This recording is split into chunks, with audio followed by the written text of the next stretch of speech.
இப்ப சொல்ற, நல்லா கேட்டுக்கோங்க. பரமன் தப்பே பண்ணல. அசோக் கொலைக்கும் பரமனுக்கும் எந்த சம்பந்தமும் இல்லைன்னு உங்களுக்கு நான் நிரூபிச்சு காட்டுறேன். ஆனா உங்களை மனசார என் அப்பா அம்மாவா நினைச்சது என்னைக்கும் மாறாது. இளமதி, நாங்க தப்பு பண்ணிட்டோம்னு சொல்ற நாள் வரும். வர வெப்ப.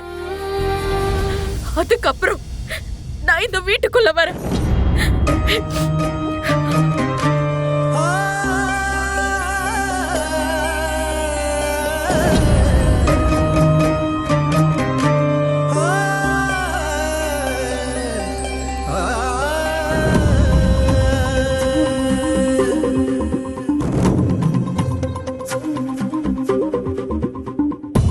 செங்கதிரே செங்கதிரே தலை தொங்கியது யாராலே?